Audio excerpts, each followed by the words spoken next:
இந்த ஊழியத்தை ஆரம்பிக்கும் போது 2005 வருஷம் இந்த கருணாநிதி நகர்ல இருந்து சாந்தி அம்மான்னு ஒரு அம்மா நம்ம சர்ச்சுக்கு வந்துருந்தாங்க. எத்தனை பேர் ஒரு சிலருக்கு தெரியும். அவங்க இப்போ இல்லை, இறந்து போயிட்டாங்க. அப்போ இந்த சாந்தி அம்மாவுடைய வீட்டில் அவங்க ப்ரேயரில் ரொம்ப இன்ட்ரெஸ்ட். ரொம்ப இன்ட்ரெஸ்ட். அதனால் என்ன ஊழியக்காரனா அவங்க ரொம்ப மதித்து, அப்போ ரொம்ப சின்ன வயசு, நான் 2005 ஊழியம் ஆரம்பிக்கும் போது நான் ஒரு சின்ன சைக்கிள் வச்சுருந்தேன். அப்போ அங்கே தங்கியிருந்தேன். அந்த சைக்கிளில் வருவேன். நான் உள்ளே வந்த உடனே அந்த வீட்டில் இருக்கிற மொத்த ஆண்களும் வீட்டை விட்டு வெளியே போயிடுவாங்க. நான் உள்ள என்ட்ராய் சைக்கிளை வைக்கிறேன் அப்படின்னு சொன்ன உடனே இந்த அம்மா சொல்லுவாங்க, டேய் பாஸ்டர் வந்திருக்காரா, ஒரு ஜபத்துக்காவது நில்லுங்கடா. நான் உள்ள என்ட்ராவேன், ஒருத்தரும் மதிக்கவே மாட்டாங்க. அப்போ ரொம்ப ஒல்லி, ரொம்ப சின்ன சட்டையை போட்டுட்டு, அப்போ இந்த ஊழியம் இல்லை, ஜனங்களும் இல்லை, ஆத்துமாங்க எதுவுமே இல்லை, புதுசு. நான் வந்தோடனே எனக்கு கஷ்டமாக இருக்கும். சில நாட்டில் சொல்லும், பிரதர் ஜெபம் பண்ணிட்டு கூட போகலாம் அப்படின்னு. நீங்கள் பண்ணிக்கங்க.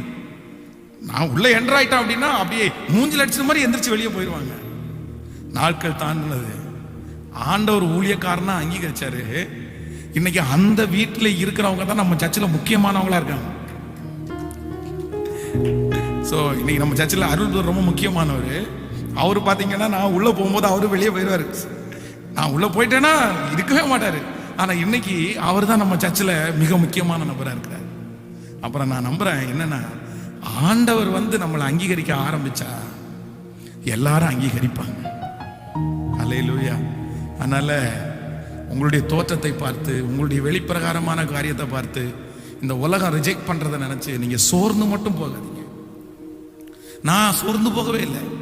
இப்படி பண்றாங்களே, இப்படி செய்யறாங்களே, நம்ம வீட்டுக்குள்ள போனோம்னா அவங்க வெளியே போறாங்களே, இந்த வீட்டுக்கு ஏன் போனோம் அப்படின்னு நினைச்சதே இல்லை.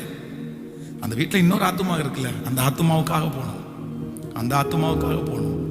ஆனால் இன்று கர்த்தர் பெரியவர் என்கிறதை கர்த்தரே நிரூபிச்சிட்டார். நான் தீர்க்க தரிசனமா சொல்றேன், இந்த ஜபத்தில் எத்தனை பேர் நீங்க கலந்து கொண்டீங்களோ, இது திருச்சபைக்கு மட்டும் இல்லை, உங்களுக்கும் கொடுத்த வாக்கு தத்தம் தான். உங்களை அங்கீகரிக்கிற காலம், யாரெல்லாம் ரிஜெக்ட் பண்றாங்களோ அவங்க உங்களை அங்கீகரிக்கிற காலம், உங்களை வேண்டாம் என்று சொல்லுகிறவர்கள் அங்கீகரிக்கிற காலம் சீக்கிரமா வரப்போகுது. ஆமென் சொல்லுங்க பார்க்கலாம்.